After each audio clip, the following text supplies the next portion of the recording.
Salut tout le monde et bienvenue dans cette sixième partie du tuto comment modéliser un slime.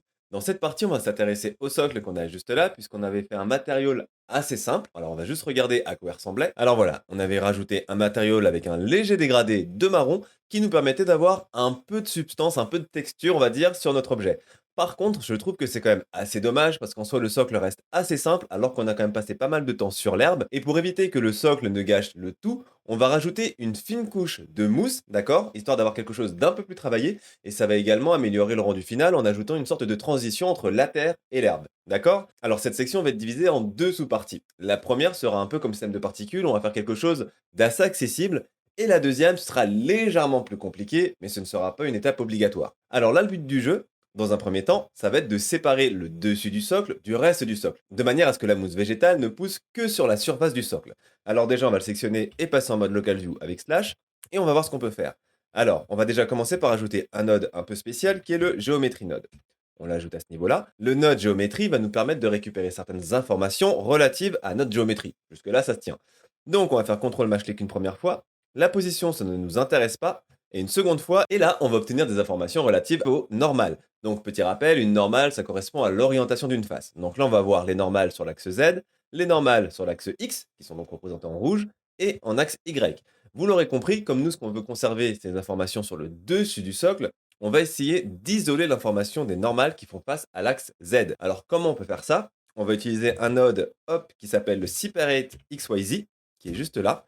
On valide, on le positionne sur le fil et regardez. Là, on va être capable d'isoler les différentes channels. Donc là, on a l'axe X, d'accord? CTRL mach clic, on va voir l'axe Y, puis CTRL mach clic et on va voir l'axe Z. Et là, on vient assez facilement de créer un masque qui va nous permettre de différencier le dessus de notre socle du reste du socle. Ensuite, on va rajouter un autre node, le Color Ramp, juste ici, voilà, qui va nous permettre d'affiner un peu le dégradé parce que là, je voudrais avoir quelque chose d'un peu plus prononcé.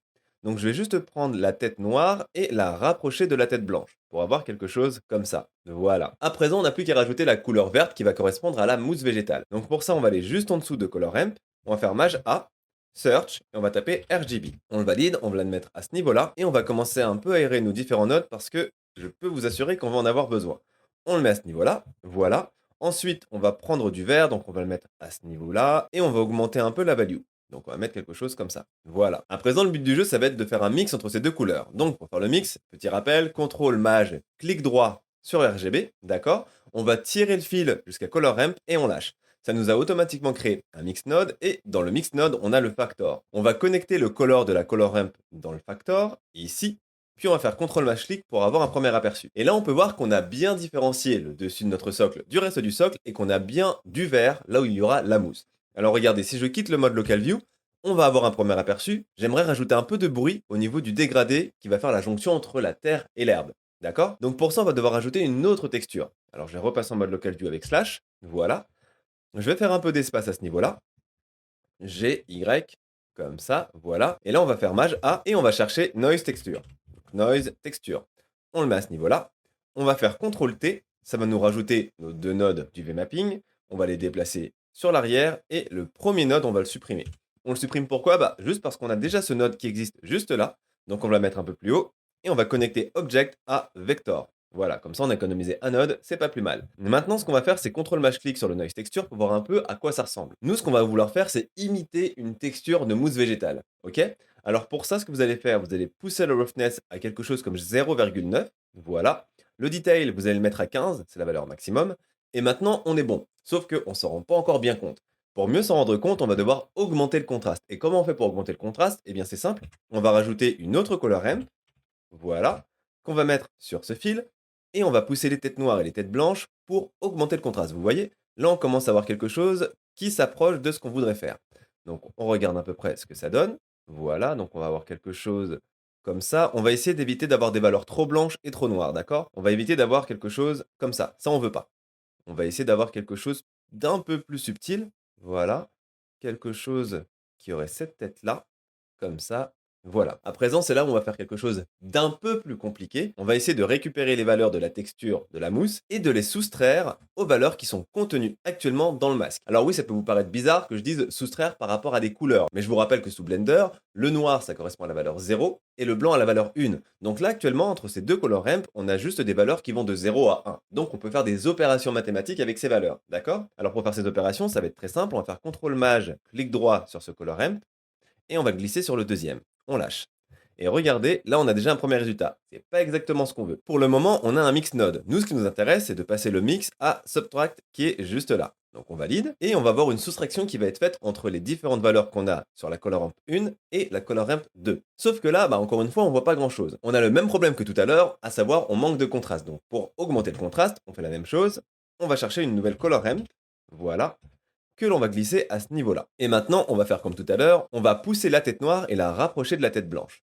Et avoir quelque chose comme ça, voilà. Et ensuite, on va également pousser le facteur à 1, parce que pour le moment, le ratio de l'opération n'est qu'à 50%. Donc nous, on veut vraiment qu'il fasse la totalité de l'opération. Donc on va plus le pousser vers 1, voilà, pour avoir quelque chose comme ça. Et là, regardez, on commence déjà à avoir quelque chose d'un peu plus sympa visuellement.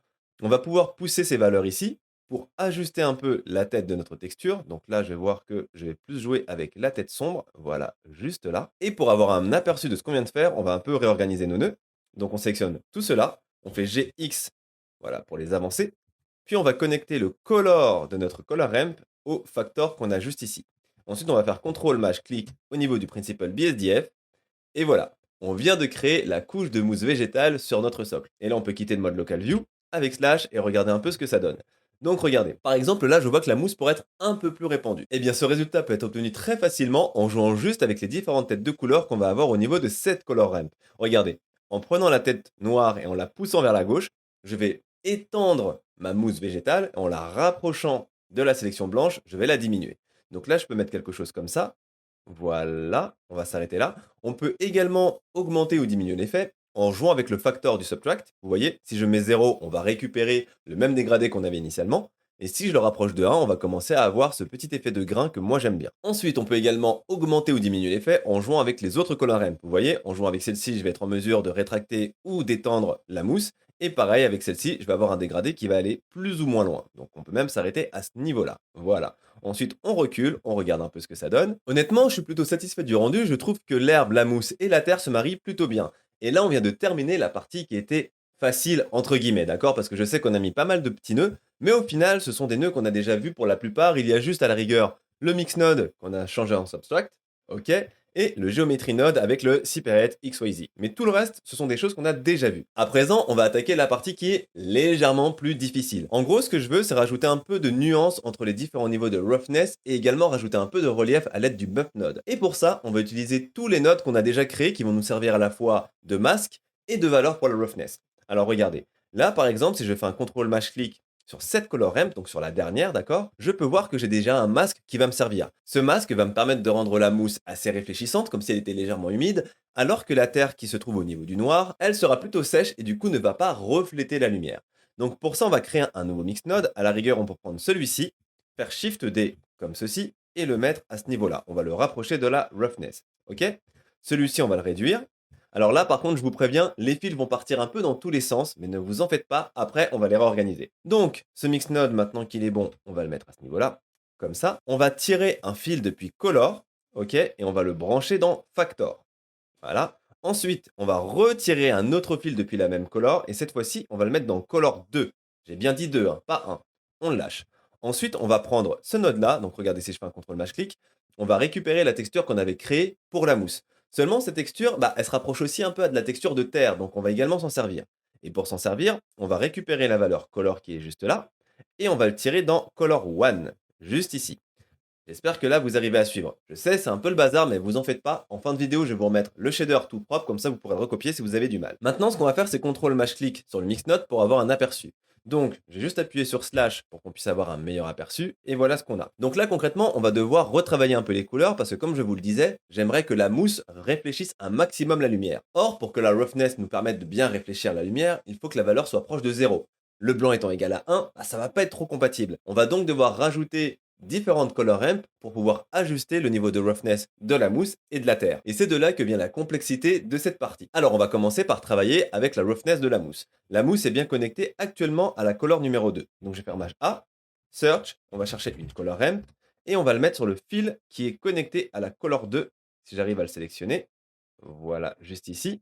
Je vais le mettre à ce niveau-là. Et regardez, maintenant, en jouant avec ces valeurs, je vais être en mesure de contrôler la roughness de la color 2. Alors, ce qu'on va commencer par faire, c'est déjà retirer les valeurs blanches, puisque je veux qu'il y ait quand même pas mal de reflets. Je vais faire un petit zoom, je clique sur la tête blanche, je clique sur la couleur, et on va baisser la value. Donc, on va mettre quelque chose plutôt dans ces eaux-là. Voilà.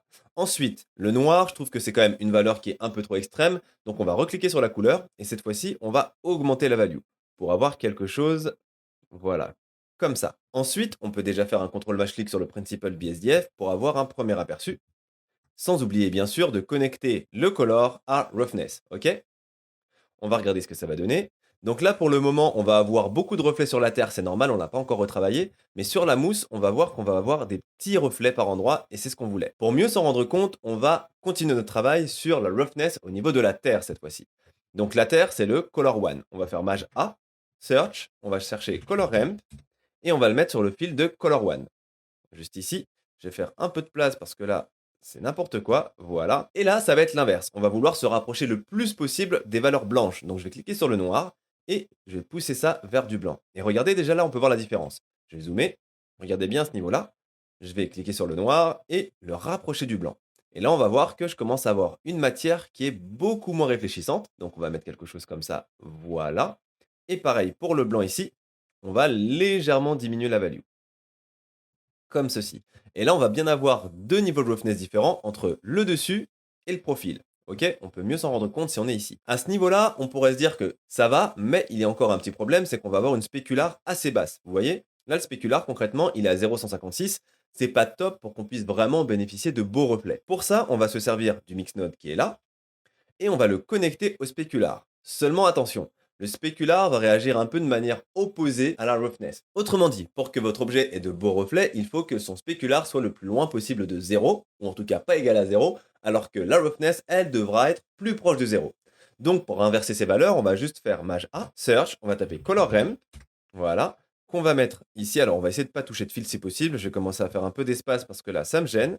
Voilà, on va le mettre ici, on va connecter le color à factor, puis on va connecter ce color à specular. Je vais mettre la color ramp à ce niveau-là, voilà. Et maintenant, ce qu'on va faire, c'est cliquer là-dessus et faire flip color ramp. Ça va inverser la position des deux têtes de couleur. Donc là, on a inversé les noirs et les blancs. Maintenant, regardez, le spécular est un peu trop fort, donc on va cliquer sur la tête blanche qui est juste ici, et on va changer un peu la couleur. On va l'assombrir légèrement. Là, on commence à davantage voir les reflets de la mousse et un peu moins les reflets de la terre. Ensuite, on va prendre la couleur noire qui est juste ici, et on va faire l'inverse, on va un peu l'éclaircir pour avoir quelque chose comme ça, voilà. À présent, on prend un peu de recul et on va regarder un peu ce que ça donne. Si on trouve que ici c'est un peu trop glossy, et ben ça c'est pas tellement un problème, on va aller au niveau de cette color ramp et on va juste ajuster les couleurs les plus sombres. Donc on va un peu les éclaircir, voilà, comme ça, et on peut faire pareil à la rigueur avec celle-ci. Donc soit on l'assombrit, soit on l'éclaircit, donc on va faire un entre-deux, quelque chose comme ça, voilà. Et on peut commencer à apprécier les différents niveaux de reflets de notre mousse végétale. Ensuite, on n'a plus qu'à faire slash pour quitter le mode local view et avoir un premier aperçu. Donc là, avec l'éclairage, on s'en rend pas bien compte, mais je vous assure qu'on a vraiment différents niveaux de roughness. Là, voilà, on peut mieux s'en rendre compte. Et il manque encore une dernière petite chose, ça va être d'ajouter un bump node pour ajouter un peu de relief sans pour autant rajouter de la géométrie. Alors pour ça va être hyper simple. On va de nouveau sélectionner ces deux nodes, les déplacer légèrement, voilà. Puis on va récupérer le mix node qui est juste là, tirer un fil et chercher bump. On va prendre bump, mais on pense bien à cliquer sur bump height, ok? De cette manière, le fil sera automatiquement connecté à height. Ensuite, on prend l'output normal, qu'on connecte à normal dans le principal BSDF. On lâche et on regarde un peu ce que ça va donner. Normalement, là, l'effet va être hyper balèze. Voilà, comme je le disais, l'effet est beaucoup trop prononcé. Donc, on va faire un petit zoom pour voir ce qu'on fait. On zoome également ici et on va diminuer la valeur strength. Et en la diminuant, on va avoir un effet plus subtil. Donc, on va faire quelque chose d'assez léger. Moi, je mets quelque chose aux alentours de 0,120-130. Voilà, et on peut reculer et voir un peu ce que ça donne. Et là, on a rajouté pas mal de textures à notre objet et je trouve que c'est vraiment pas mal. Alors encore une fois, n'hésitez surtout pas à ajuster à vos besoins. Si au final vous ne voulez pas de bump Vous n'êtes pas obligé de le rajouter et vous pouvez également ajuster la roughness, le spécular, etc. comme bon vous semble. Maintenant, ce qu'on va faire, c'est réorganiser un peu nos notes parce que quand on regarde là, c'est un peu le bazar. Alors là, ça n'est pas particulièrement difficile, mais ça peut prendre du temps. Alors, on va déjà regarder quels sont les fils qui partent du même endroit. Là, je vois par exemple au niveau de la color ramp, on a pas mal de fils qui partent du même endroit. On en a trois, donc on va essayer d'aligner tout ça. Déjà, je vois que on a un fil qui part ici, un autre qui part par là. Donc, celui-ci, je vais le mettre à ce niveau-là, voilà. Et je vais faire un mage, clic droit, et tracer un trait. Ça aura pour effet de fusionner tous les fils en un point. Je vais prendre ce point, je vais faire G et le mettre à ce niveau-là. Voilà. Ensuite, je vais faire mage, clic droit à ce niveau-là. Ça rajoute un nouveau point que je vais connecter à mix. Je le prends et je le descends. Voilà, juste ici. Et je vais faire pareil, mage, clic droit à ce niveau-là. Et je vais juste légèrement décaler le point. Voilà, on va avoir quelque chose comme ça. Là, on commence déjà à avoir quelque chose d'un peu plus compréhensible. Ensuite, je vois que ce même fil est connecté à Factor. On va faire la même chose. On va faire mage, clic droit, et on va connecter le fil directement à Factor, juste ici.